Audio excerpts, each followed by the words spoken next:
अच्छा, क्या लिखा सवाल?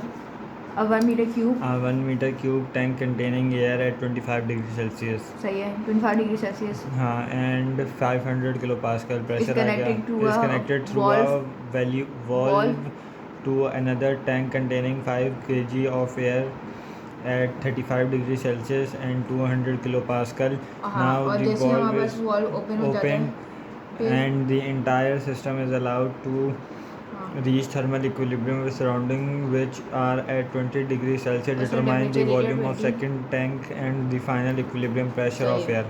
उसने बोला है कि हमारे पास दो टैंक है, एक टैंक ये है और एक टैंक ये है. पहले क्या है कि यहाँ पर ये क्लोज हुआ हुआ है, सही, कनेक्टेड हुआ हुआ किसी चीज़ से, सही, और ये क्लोज हुआ हुआ है, यहाँ पर सही क्लोज हुआ हुआ है. तो फिर उसमें क्या था कि हमारे पास ये सब कुछ स्टेट वन का टैंक का दिया हुआ है, एक टैंक का दिया हुआ है कि हाल डाउन वहाँ से. हाँ, ये टैंक का दिया हुआ है कि वॉल्यूम ये है, टेम्परेचर ये है, प्रेशर ये है, सही, इस टैंक का. और फिर दूसरा जो टैंक है उसका दिया हुआ है ये है, ये है, और सही 35 डिग्री सेल्सियस. आगे वो बोल रहा है कि यही है, लेकिन हमने क्या किया, ये जो पहले बंद हुआ हुआ था इसको खोल दिया. सही है. और अब क्या हुआ, ये थर्मल इक्विलिब्रियम रीच करेगा. तो वो कह रहे हैं कि प्रेशर बताओ. और तो और जब ये हमने ये जो मतलब जब हमारे पास क्या कहते हैं क्लोज था, तो उसमें बोला कि यहाँ पर क्या हमारे पास वॉल्यूम था वो बताओ. सही है, तो वो बताना है. सही है. अच्छा, सबसे पहले हम सेकंड टैंक की बात करें. सेकंड टैंक का उसका हमें वॉल्यूम निकालना है. इसमें लिखा हुआ है volume of the second tank. उधर लिखा हुआ है ना volume of the second tank. तो ये वाला सेकंड टैंक की सारी कंडीशन थी. इस कंडीशन के हिसाब से मैंने वॉल्यूम निकाल लिया. मतलब PV0MRT होता है. यहाँ पर हमने सेकंड कंडीशन के हिसाब से जितनी सेकंड कंडीशन लिखा था, मास जो था वो लिखा. आर की वैल्यू हमें पता है कि A2 से निकल जाएगी 0.870. और यहाँ पर हमारे पास T2, हम मतलब कि T2 नहीं कह सकते, हम कह सकते हैं कि जो सेकंड टैंक है हमारे पास उसका हमारे पास टेम्परेचर गिवन है, उसका हमने +270 दिया ताकि हमारे केल्विन में आ जाए है, और हमारा प्रेशर गिवन है. इसको सबको करके हमारे पास वॉल्यूम ऑफ सेकंड टैंक आ गया. ये नहीं बोले कि फाइनल कंडीशन में आगे नहीं. अब सबसे पहली बात कि हमें पता है कि हमारे पास जो फॉर्मूला है PV0MRT होता है इक्विलिब्रियम स्टेट की. अगर हम बात करें, हमें इक्विलिब्रियम स्टेट में प्रेशर निकालना है. तो उसके लिए हमें मास पता होगा कि M1 और M2 को मिला के जो मास हमारा टोटल मास होगा, टोटल वॉल्यूम होगा, ये तो हमारे वही होगी ना जो हमारे पहले की मास दूसरे का वॉल्यूम मास प्लस करेंगे तो हमारा टोटल मास देगा. वॉल्यूम को भी ऐसे ही करते हैं हम. सही. टेम्परेचर को हम ऐसे नहीं करते. सही. टेम्परेचर अगर उसका अलग है उसका अलग है, पता नहीं फिर बीच में क्या है. सही है. तो टेम्परेचर उसने हमें वैसे ही दे दिया था उधर कि ये आ रहा है हमारे पास. सही था जब हमने उसको ओपन करा. सही. और हमें कह रहे हैं प्रेशर तब क्या हो, तो हमें प्रेशर निकालना है. क्या प्रेशर डिफरेंट होगा, हर सी बात है. पहले इधर था, इसमें ये था, इसमें ये था, अब कंबाइन हो गए, शायद प्रेशर कुछ और ही होगा. सही. तो हमें प्रेशर निकालना है. हमें पता है PV0MRT होता है, ये इक्विलिब्रियम कंडीशन में हम निकालना है जब हमारे पास हमने जो उसको ओपन कर दिया तब. PV0MRT/V हो जाएगा. M निकालने के लिए M + M2 करना पड़ेगा. लेकिन हमें अगर हम टैंक 1 का देखें उसका तो हमें वो पता ही नहीं. M1 + M2 मतलब स्टेट टैंक 1 का मास प्लस टैंक 2 का मास प्लस करेंगे. सही है. तो उसका मास तो हमें पता ही नहीं है. तो वहाँ से हम PV0MRT से हम पहले की कंडीशन यहाँ से सिंपल, यहाँ पे हमने P हमारे ये रहा, B हमारे पास ये रहा, R हमें पता है, T हमें पता है, मास निकाल लिया. सही है. टैंक 1 का. अब ये मास टैंक 1 का और टैंक 2 का प्लस करा तो हमारा टोटल मास आ गया. इस तरह वॉल्यूम टैंक 1 का प्लस टैंक 2 का करा तो हमारे पास टोटल वॉल्यूम आ जाएगा. ये 2.21 आ रहा है और उस तरह 1 आ रहा है. इनको प्लस किया, PV0MRT/V कर लिया. सही. यहाँ पर हमने मास लिख दिया, यहाँ पर हमने आर की, यहाँ पर हमने ये हमारा 20 डिग्री जो हमें दिया हुआ था +270 किया जब उसने बोला 293 आ यहाँ पर, और अपॉन वॉल्यूम कर लिया. तो हमारे इस तरह प्रेशर आ गया. और हमारा वॉल्यूम जो हमें V2 सेकंड टैंक का वॉल्यूम निकालना था. सही. V2 नहीं कह सकते, सेकंड टैंक का वॉल्यूम निकाल सकते. इसमें मैंने कुछ नहीं गलत लिखी हुई, लेकिन एक बात हो रही फर्स्ट टैंक की, एक बात हो रही सेकंड टैंक की. और वो बोल रहा है अब जब वहाँ पर टैंक हमने जो पहले उनको क्लोज करा हुआ था, मतलब किसी की चीज़ के रूम क्लोज करा था, अब हमने वो ओपन कर दिया तो वो हमारे पास थर्मल इक्विलिब्रियम हो गया. तब हमारे पास क्या होगा, इस तरह बोल रहा है. सही. तो ये हमारे पास आ गया. अब ये अलग सवाल खत्म हो गया. A piston cylinder device initially contained 50 L volume में दे दिया 50 litre of liquid water at 40 degree Celsius temperature दे दिया. और pressure is and 200 kilopascal. Heat is transfer to water at constant pressure until the entire liquid is vaporised. सही है. अब हमें पहले सैचुरेटेड लिक्विड से वेपराइज हो रहा है. सही है. उसने ये खुद ही बता दिया है. अगर वो वेपराइज नहीं बोलते तो वो किस में जाता, सुपर हीटेड.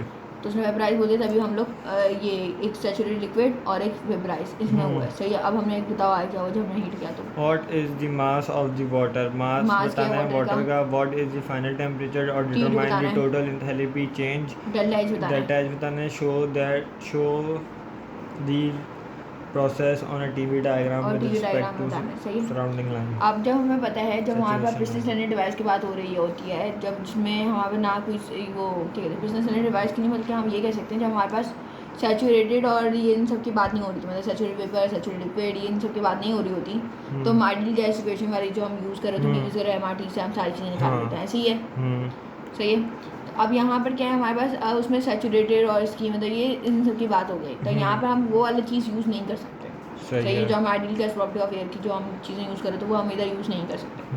अब हमें पहले सबसे पहले हमें क्या चाहिए कि हमारे पास क्या कहते हैं मास आना चाहिए। तो सही है, हमने यहाँ पे पहले मास निकालना। अब मास क्यों निकालना है, उसका दो रीज़न ये है कि हमें मास इसलिए निकालना है क्योंकि हमें टोटल एंथैल्पी चाहिए। सही है, हमें पता है स्मॉल एच जो होता है कैपिटल H अपॉन M के इक्वल होता है। सही है, अगर हमें टोटल एंथैल्पी चाहिए तो हमें मास को मल्टीप्लाई करना होगा स्मॉल एच से। सही है, तभी हमारे पास टोटल एंथैल्पी आ पाएगी, वो उसने बोला टोटल एंथैल्पी जो चेंज है टोटल एंथैल्पी का वो निकालना है। सही है, तो उसके लिए हमें मास तो चाहिए। अब मास हम PV से MRT से नहीं निकाल सकते क्योंकि सैचुरेटेड लिक्विड और ये सारी चीज़ों का जिक्र आ रही है। सही है, तो हमें पता है स्मॉल v जो होता है वो किसके इक्वल होता है, कैपिटल V अपॉन M के इक्वल होता है। अगर मुझे M चाहिए तो capital V upon small v कर लूँ। सही है, अब उसने कैपिटल इनिशियल कंडीशन में उसने बोला, इनिशियल कंडीशन मतलब जब सब चीज़ सैचुरेटेड लिक्विड में थी। सही है, जो उसकी जो सैचुरेटेड लिक्विड में था हीट किया तो सैचुरेटेड वेपर बन के उसने बोल दिया है। तो इनिशियल कंडीशन में सब कुछ यार सैचुरेटेड लिक्विड में है। तो हमें पता है कैपिटल V हमें पता है 50 लीटर है, इधर आ गया 50 लीटर है। और जो स्पेसिफिक हीट है स्पेसिफिक वॉल्यूम है वो हमें पता चल जाएगा किसके थ्रू सैचुरेटेड लिक्विड में जाएंगे और वो VF देखेंगे। तो VF ही देखेंगे ना, सैचुरेटेड वाटर पे जाके VF ही देखेंगे। दिखाओ, निकालो। सैचुरेटेड वाटर पे गए, नीचे में दिया 40 पे आके ये रहा VF 0.001008। सही आ गया। तो ये हमने मास में प्रेशर के ये आ गया। सही है, अब कांस्टेंट प्रेशर पे हमें निकालना है कि कहते हैं इसको, मतलब कांस्टेंट प्रेशर के जरिए हम T2 निकालो। फाइनल टेम्परेचर कांस्टेंट प्रेशर हमारे पास है, जो मतलब प्रेशर हमारे पास कांस्टेंट है। प्रेशर कांस्टेंट है, मतलब जो इनिशियल कंडीशन में प्रेशर है वो फाइनल कंडीशन में प्रेशर है। अब फाइनल कंडीशन में प्रेशर की मदद से T2 निकालो, क्या होगा फाइनल कंडीशन की वजह से। 120.21 डिग्री सेल्सियस। तुम किस में गए हो? वही तुम्हारा अभी भी तुम्हारा वही है, लेकिन अब तुम प्रेशर वाला देख रहे हो। भाई तुम वो वाला देख रहे थे टेम्परेचर वाला। सही है, तो सिंपल तुमने ऐसे निकाला क्योंकि उसने बोला ना कि हमारे पास प्रेशर जो है कांस्टेंट है, इस वजह से हमने पे हमें पता चल गया कि हमारा कांस्टेंट प्रेशर मतलब T1 में जो प्रेशर था वही T2 में प्रेशर है, तो हमने उसकी वजह से हमने T2 की वैल्यू निकाली। सही है, अब क्या किया, अब ये कह रहा है फिर डिटरमाइन द टोटल एंथैल्पी हमने फाइंड आउट किए, डेल्टा H हमारे पास इसके लिए H2 - H1 करते हैं। ठीक है, इधर Hg - HF करेंगे। Hg सैचुरेटेड वेपर, H मतलब सैचुरेटेड लिक्विड। अब H2 की वैल्यू, अब सॉरी एक यहाँ पर गड़बड़ है, यहाँ पर हम टेम्परेचर ले रहे हैं T2 वाला और यहाँ पर हम टेम्परेचर लेंगे T1 वाला। सही है, सही है, तो T2 की मदद से हमने Hg निकालना है और T1 की मदद से हमने HF निकालना है। इनको माइनस करेंगे, हमारे पास एक वैल्यू आ जाएगी, उसके बाद इसको मल्टीप्लाई मास कर देंगे तो हमारे पास वो आ जाएगा। सही है, अभी सारी वैल्यू निकालो। T2 हमारे पास क्या है 120.21 है हमारे पास 120. तो ये सुपर हीटेड में तो जाएंगे नहीं, सैचुरेटेड लिक्विड और सैचुरेटेड वेपर दिया हुआ है ना, जा रहा हूँ ना, तो वेपर में तो जाने का क्या फ़ायदा है, सैचुरेटेड वाटर में ही दोनों आते हैं ना, Vg मतलब वेपर, VF मतलब लिक्विड। हाँ टेम्परेचर ढूंढने दे 120, ये रहा 120 पे गए, हाँ ये रहा सैचुरेटेड वेपर। 120 पे क्या लिखोगे, सैचुरेटेड वेपर देखेंगे ना, ये रहा ना 0.89133। भाई एंथैल्पी निकालनी है ना। अच्छा सॉरी एंथैल्पी निकालनी है, सैचुरेटेड वेपर ये आ गया जी हाँ 276.0 2706 आ गया। अब T1 की वजह से जो हमने निकालना था, T1 हमारे पास दिया है 40 हाँ 40 हमारे पास ये रहा। अब इससे हम निकालेंगे HF और ये आ रहा है हमारे पास 40 पे 167.53। हाँ सही है, ये आ गया, इनको माइनस करा, ये आ गया। सही है, अब इसको मल्टीप्लाई कर देंगे मास से, जो ये आ रहा था हमारे पास यहाँ पे मास और वहाँ पे ये आ जाएगा टोटल। सही है। और उसके बाद हमने टीवी डायग्राम आई थी, हमने ये ऐसे कर लिया, फिर हमने ऐसे बना दिया। ये हमारे पास जो फाइनल टेम्परेचर जो था, हाँ वो था हमारे पास 120.21 और यहाँ से हमने ऐसे कांस्टेंट का प्रेशर, ये हमने इस तरह बनाया कि वो हमें शो करे कांस्टेंट प्रेशर है 200 किलो पास्कल पर। सही है। यहाँ पर ये आ गया हमारे पास किसमें VG, और ये आ गया, नहीं ये VF आ गया, ये VG आ गया, HG आ गया, VF आ गया। यहाँ पर सैचुरेटेड लिक्विड आ गया, यहाँ पर सैचुरेटेड वेपर आ गया। ये कहना चाह रही सिंपल इस तरह आ गया, ये किलो जूल में आ गया। सही है। अगर प्रेशर किलो पास मिलेंगे तो आखिर में आंसर किलो जूल में आ जाएगा। अगर किलो पास मिलेंगे प्रेशर तो हमारा आंसर आगे किलो जूल में आएगा। अगर हम प्रेशर पास मिलेंगे तो हमारा जूल में आएगा। सही, ये हो गया खत्म, समझ में आगे देख लो।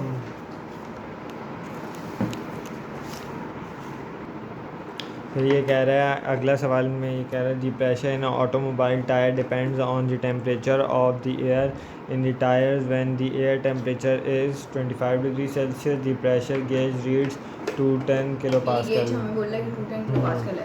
If volume of the tyre is 0.025 metre cube determine the pressure rise in the tyre when the air temperature in the tyre rises to 50 degrees Celsius. Also determine the amount of air that must be blend off to restore pressure to its original value at this temperature. Assume the atmospheric pressure हमें दे दिया 100 kilo pascal. Data हमने बना दिया।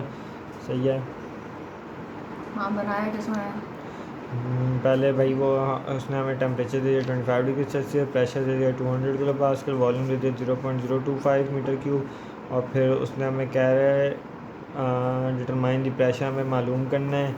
Rise when the tyre air temperature is rises to, जब temperature जो है वो T2 जो है वो हमारे पास हो गया 50 डिग्री सेल्सियस, और फिर कह रहा है also determine the amount of air that must, दोबारा रीडिंग कर रहे हो प्रेशर।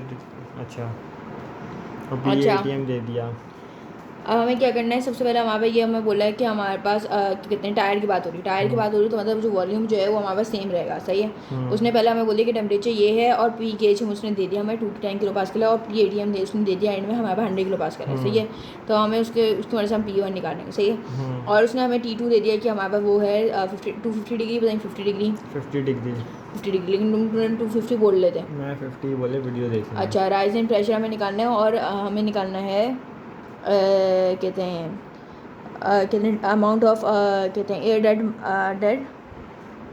नज़र नहीं आ रहा, that must be bled off to store the pressure to its original value. सही है, इसका मतलब ये होगा हमें वो मास भी निकालना है। सही, डेल्टा एम निकालना है। सही है। अब P1 हमें P एब्सोल्यूट या ओरिजिनल जो भी हमारे पास P एब्सोल्यूट मतलब होता है एक्चुअल प्रेशर, तो वो हमें निकालना है। तो हमें पता है P gauge plus atmospheric pressure हो जाएगा, तो P गेज प्लस एटमॉस्फेरिक हो जाएगा, तो P गेज जो हमें दिया हुआ 210 दिया हुआ है, और एटमॉस्फेरिक प्रेशर प्लस करें यहाँ 310 किलो पास्कल आ गया। अब हमें पता है कि P1/T1 = P2/T2 होता है। सही है, तो हमने क्या किया, यहाँ से हमने P2 कहते हैं, ये हमारे पास ये जो मैंने फॉर्मूला लिखा है, ये हमने कांस्टेंट वॉल्यूम के लिए लिखा है, मतलब जब हमारा वॉल्यूम कांस्टेंट होता है तो ये वाला फॉर्मूला मिलता है शायद, है ना। अब हमें उसने कहा डिटरमाइन द प्रेशर मालूम हमें करना है। T2, अब हमने P2 निकाल लेना है। डिटरमाइन द प्रेशर उसने ये नहीं बोला, उसने हमें बोला राइज इन प्रेशर निकालना है, कितना राइज हुआ प्रेशर।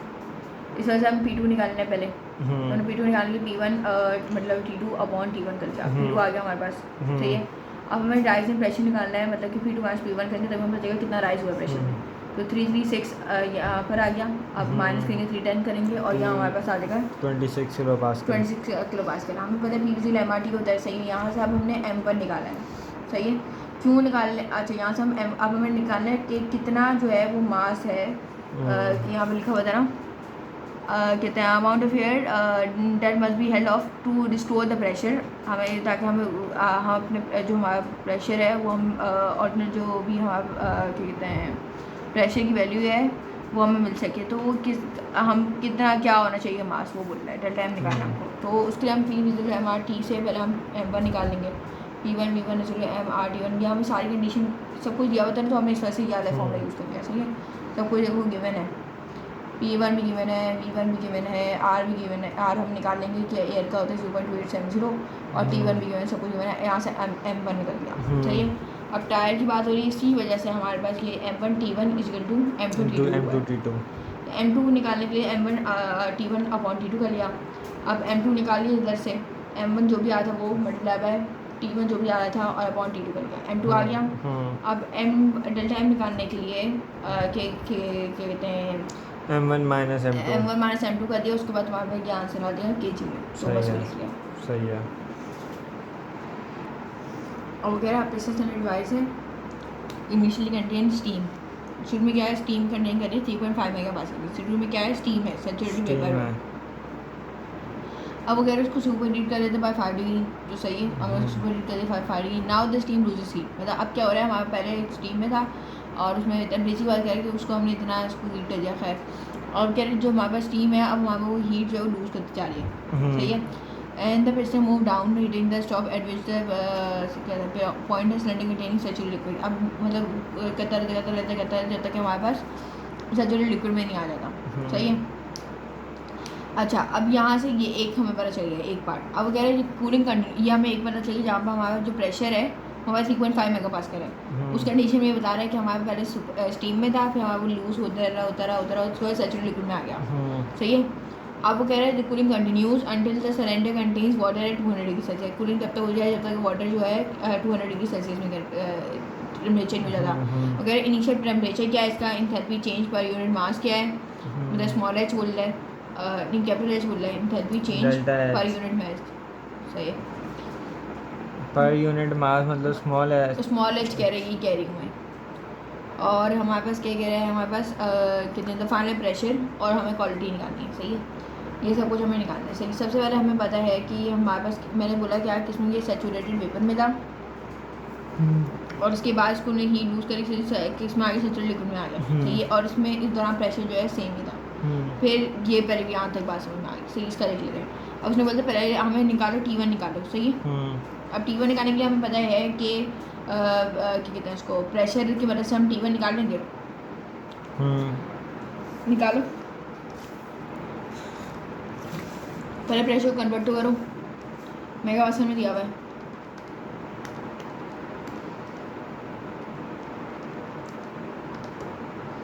थर्टी 500 किलो पास्कल आ गया, ये हमारा प्रेशर आ गया।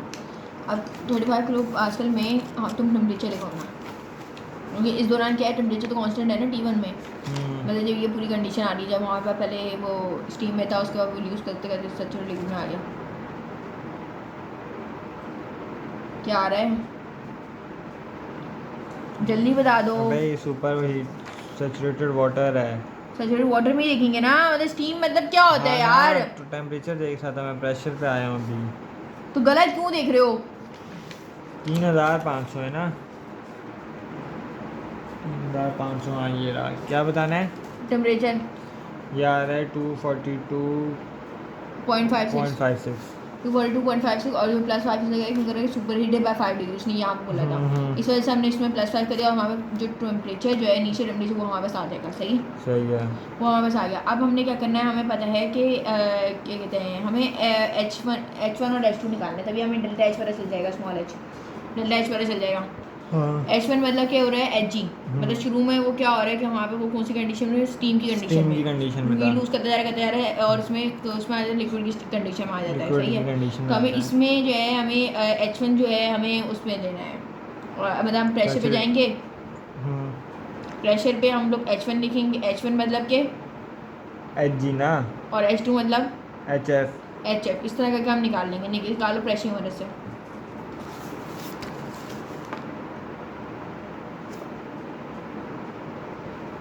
सैचुरेटेड वेपर यार है 2802.7। Hg सही है। और आगे H2 क्या आ रहा है? H1 में आ गया, आ H2 रहा है सैचुरेटेड लिक्विड में आ रहा है, ये आ रहा है हमारे पास 1049.7। सही है। और यहाँ पे एक चीज़ और मैंने देखी है, यहाँ पे V भी निकाला है मैंने। अच्छा वी, हाँ V क्या आ रहा है? सैचुरेटेड वी किस में, सैचुरेटेड वेपर में? अबे नहीं ना, पहले सैचुरेटेड स्टीम में था, अब वो हाँ होता होता कन्वर्ट किस में हो जाएगा?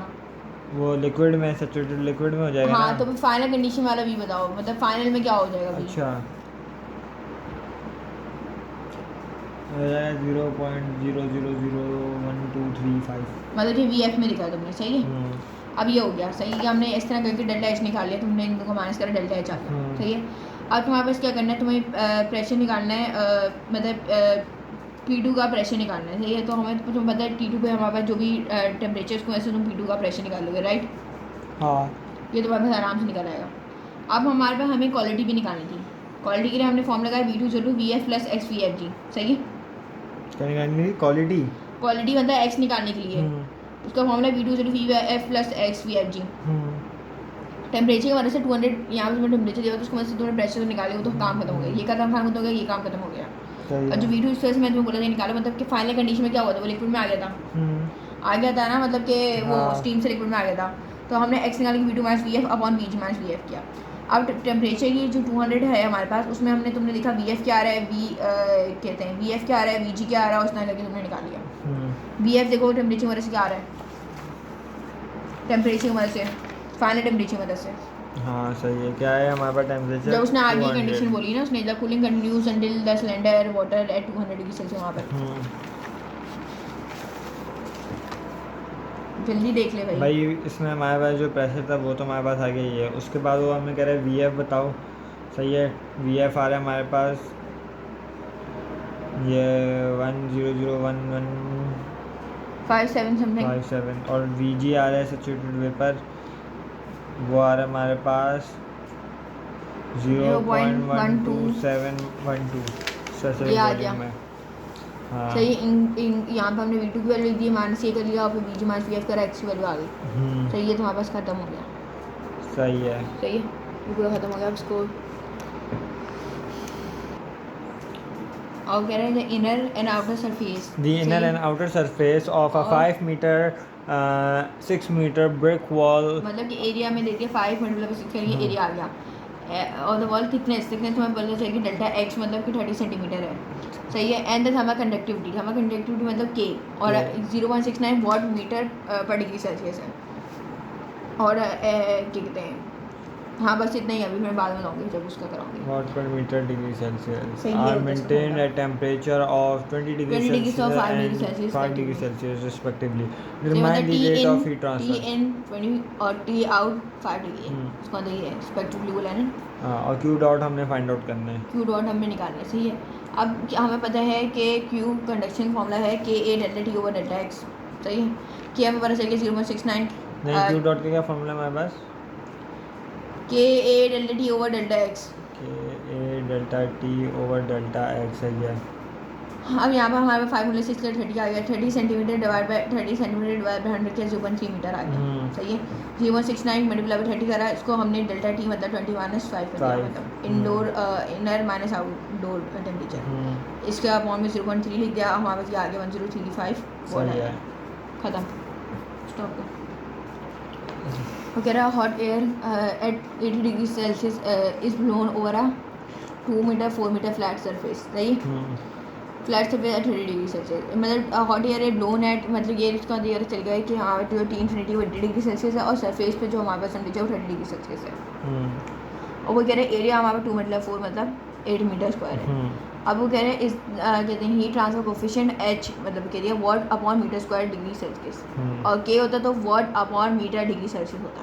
अब यहाँ पर H है तो watt upon metre square degree Celsius है, सही है। ये केल्विन भी हो सकता है, इसमें कोई मसला नहीं है, सही है। अब यहाँ कह रहे डिटरमाइन द कहते हैं rate of heat transfer the Q dot निकालना है, और हमें निकालना है किसमें, किलोवाट में निकालना है, सही। किलोवाट में निकालना है। अब एक बात ये है कि या तो तुम ऐसे करो कि बड़े को छोटे से माइनस कर लो, या तो एक ये चीज़ होती है कि हम लोग क्या करते हैं यहाँ पर ना माइनस का साइन डालते हैं, तब माइनस का साइन डालते हैं अगर यहाँ पर आंसर नेगेटिव आ रहा है, क्योंकि T इन्फिनिटी असल में क्या है, TS - T इन्फिनिटी है।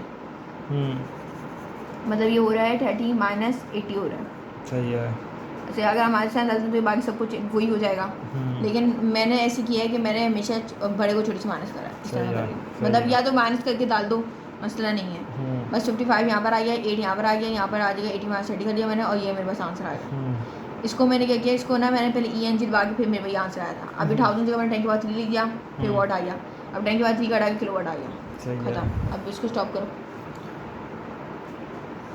अब अगर consider person standing in a room at 20 degree Celsius at all time. सही, एक पर्सन है वो हमारे रूम में स्टैंड कर रहा है, जो कि उसका ज़्यादातर नीचे होता है 20 डिग्री सेल्सियस होता है। सही है। The inner surface of the wall, roof and ceiling कहते हैं of the house are absorb to an average temperature 12 degree Celsius in winter और 23 degree Celsius in winter. Temperature हमें विंटर में पता चल गया ये आ रही है, और समर में पता चल गया ये आ रही है। सही। Remind the rate of heat conduction, मतलब क्यू डॉट निकालना है हमें, क्यू डॉट रेडिएशन निकालना है, रेडिएशन ही बोला ना, हाँ। With percent surrounding both in summer and winter, हमें समर में निकालना है, विंटर में निकालना है। कह रहे हैं expose surface area, humidity and average. सही है। अब इसने बोली कि हमारे पास एरिया ये आ रहा है, ह्यूमिडिटी वैल्यू आ रही है, और जो फाइनल टेम्परेचर है ना वो हमारे पास ये आ रहा है 32 डिग्री सेल्सियस आ रहा है। मतलब कि हमारे पास जो TS सरफेस का जो टेम्परेचर है वो हमें दिया हुआ है, ये लिखा हुआ है ना, आउटर सरफेस टेम्परेचर, वो हमें दिया हुआ है 32 डिग्री सेल्सियस। सही। अब सबसे पहले हमने इसको कैलकुलेट कर लिया सारे टेम्परेचर को। सही है। अब क्यू समर का अगर निकाले हैं रेडिएशन का, सिग्मा ये मतलब ये स्टीफन बोल्ट्जमैन कांस्टेंट A, और ये कहते हैं ह्यूमिडिटी वैल्यू है multiply TS upon 4 minus TA infinity upon 4। सही है। अब ये हमें पता है बोल्ट्जमैन कांस्टेंट 5.67 है के बाद माइनस 8 हो जाएगी, हमें खुद को याद करना है। एरिया हमें गिवन है 1.6 मीटर स्क्वायर, और ये E हमें पता है ये 0.95 ह्यूमिडिटी वैल्यू है, और ये TS हमें पता है इधर दिया होता है 32, तो 32 प्लस 2 70 करेंगे 305 अपॉन कहते पावर 4 लिखते हैं। और हमें पता है उसने समर, अभी किसका करना समर का उसने बता दिया 296 आ रहा है, 20 था 23 प्लस 296 आ गया। इसको हमने करा तो हमने सॉल्व करा 34.209 वॉट आ गया। इस तरह विंटर का भी करा, बस यहाँ पर हमने ये सब कुछ वही रहा, यहाँ पर 305 में सरफेस का जो भी हमारे पास है, और माइनस अब जो मैंने विंटर का लग दिया, और वो ऐसे आ गया हमारे पास। स्टॉप करो। अब कह रहे थे overall heat transfer coefficient U value of the wall winter design. सही, विंटर की बात हो रही है, इस डिज़ाइन U की उसने वैल्यू दे दी हमें usually 2.25 watt upon metre square degree Celsius. सही। U एग्जिस्टिंग मतलब ये जो हमें पहले से गिवन था वो मैंने लिखा है। सही है। अब now layer of 100 millimetre face brick, उसने बोली कि हमारे पास 100 मिलीमीटर फेस ब्रेक है। सही है। इस area to the outside leaving 20 millimetre air space between the wall and the brick, 20 millimetre air space में दिया। सही है। Determine the new U value, हमें U न्यू निकालना है। Also determine the rate of heat transfer, हमें Q dot भी निकालना है। सही है। जब हमारे कह रहे कि है हमारे पास जो 3 मीटर 7 कर लेंगे तो हमारे वो आ जाएगा एरिया। और कह रहे section of wall after modification when the indoor and outdoor temperature, indoor हमें दे दिया 22, आउटडोर हमें दे दिया -5 डिग्री सेल्सियस रिस्पेक्टिवली। अब हमें ये सब कुछ निकालना है।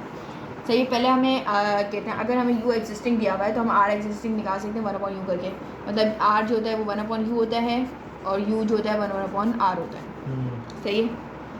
अब R एग्जिस्टिंग निकाल लें फॉर एग्जांपल, तो हम तो क्या करेंगे 1/U एग्जिस्टिंग करेंगे, ये बता नहीं क्यों कर रहे हैं। सही है। 1/U एग्जिस्टिंग करेंगे तो 1/2.25 करेंगे, हमारे पास R की वैल्यू आ गई, R एग्जिस्टिंग मतलब जो है मौजूद। सही है। R ब्रेक के निकालने के लिए हमने अपना मोबाइल निकालो, उसको स्टॉप करो, मोबाइल निकालो। 100 मिलीमीटर फेस ब्रेक बोला है ना उसने, 100 मिलीमीटर फेस ब्रेक पे जाएंगे, 100 मिलीमीटर फेस ब्रेक ये रहा। Face brick 0.075। ये सारी वैल्यू जो गिवन है ना कि R की गिवन है, तभी हमने उसको R एग्जिस्टिंग में लिया है। सही। देख 100 मिलीमीटर फेस ब्रेक क्या है 0.075 यहाँ पर लिख दिया। अब ये विंटर का देख रहे हो तुम, नहीं विंटर का नहीं बल्कि तुम इसको देख रहे हो metre square degree Celsius upon watt में देख रहे हो। सही है। मतलब ये वीडियो ये फीड दूसरे यूनिट में नहीं देख रहे, बात खत्म। सही। तुम इस वाले यूनिट देख रहे हो क्योंकि तुम्हें R एग्जिस्टिंग इस वाले यूनिट में दिया बता। सही। ये भी ख्याल रखना है। तो ये तुम्हें मिल गया 20 millimetre air space, 20 millimetre air space ये रहा, एयर स्पेस ये रहा, 20 मिलीमीटर ये रहा, 0.17 है, 0.17 है। प्लेन एयर स्पेस वर्टिकल 0.82 है। कहाँ है 0.82? किधर देख रही है? एयर स्पेस आ गया, plane air space vertical ordinary सब कुछ आ गया। ये इमिसिटी वैल्यू दी हुई है, या इमिसिटी वैल्यू दी हुई है, होंगे इमिसिटी वैल्यू दी हुई है 20 मिलीमीटर पे 0.17 आ रहा है। अच्छा 0.17 आ गया। R एग्जिस्टिंग प्लस ये करके तुम्हारा भी आ गया, और इसमें तुमने metre square degree Celsius upon watt करिए, मतलब जो ये वाला यूनिट है इसको उल्टा कर दोगे तो metre square degree Celsius upon watt कर लोगे। जब ये आर यू निकालोगे तो watt upon metre square degree Celsius कर लोगे, इस तरह कर लोगे। अब हमें निकालना कहते हैं यू न्यू निकालना, तो 1 अपॉन आर न्यू कर लेंगे, यू न्यू आ जाएगा 1 अपॉन आर न्यू कर लिया जो अभी आया है, और ये आ गया metre square degree Celsius upon watt. सही है। यू न्यू कलर निकालिए मैंने, यू न्यू हमारा ये नहीं होगा, दिखाओ pencil, watt upon metre square degree Celsius होगा। यार वो वीडियो चल रही है,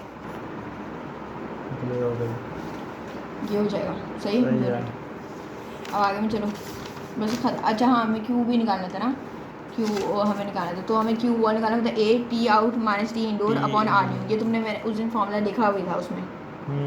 तो ए हमें पता है एरिया 3 × 7 21, टी आउट का हमें पता है, टी इंडोर है, ये टी आउटडोर है, टी इंडोर 22 है, बल्कि इन माइनस आउट करते हैं और क्या, टी इन माइनस टी आउट से इंडोर 22 माइनस का साइन और आउटडोर का -5 अपॉन आर न्यू जो अभी आया हमारे पास, आर न्यू ये रहा, सही है। ये हमने इधर डाल दिया और हमारे पास ये क्यू वाला आ गया वर्ड में, सही है। स्टॉप करो। हाँ, determine the summer and winter R value, हमें समर और विंटर की आर वैल्यू निकालनी है, सही है। अगर वो कह रहे हैं कि of masonry wall consider 100 millimetre face brick, 100 millimetre face brick, 30 millimetre cement mortar 30 millimetre, 100 millimetre lightweight concrete block 100 millimetre, 40 millimetre space 40 millimetre, 20 millimetre plaster board 20 millimetre plaster board, और outside surface inside still air, ये हम खुद अपनी मर्जी से लगाते हैं। क्यों लगाते हैं? आउटसाइड सरफेस का क्या था, और जो अंदर हमारे स्टिल एयर है वो क्या है, सही है। खुद आउटसाइड सरफेस में हम समर का अलग होता है, विंटर का अलग होता है, और इनसाइड स्टिल एयर सेम ही रहती है। तो अभी हम समर का कर रहे हैं, तो समर के लिए हम सब कुछ कर रहे हैं। अच्छा, फेस ब्रेक 100 मिलीमीटर में देखो क्या है, फेस ब्रेक यहाँ पर है नीचे, फेस ब्रेक 100 मिलीमीटर 0.075 ऐसा आ गया। सीमेंट मोटार 30 मिलीमीटर में देखो, सीमेंट मोटार इधर होगा ना, ये रहा 30 मिलीमीटर, मोटार 30 मिलीमीटर में आ रहा है 0.01। लाइट वेट कंक्रीट 100 मिलीमीटर में देखो, लाइट वेट कंक्रीट यहाँ पर आ रही है लाइट वेट कंक्रीट 100 मिलीमीटर, और फिर लाइट वेट कंक्रीट में जाना है 0.27। एयर स्पेस 40 मिलीमीटर में देखो, स्पेस 40 मिलीमीटर, एयर स्पेस हाँ 40 मिलीमीटर में आ रहा है 0.16 लिख गया। प्लास्टर बोर्ड 20 मिलीमीटर में देखो, plaster board 20 millimetre, plaster of gypsum board 13 millimetre में, 20 मिलीमीटर में नहीं है, किसमें 13 mm। तो हम आंसर क्या आ रहा है 0.079 अपॉन 13 मल्टीप्लाई बाय हमें किसमें चाहिए 20 में चाहिए, इस तरह करेंगे हमारा आंसर आ जाएगा।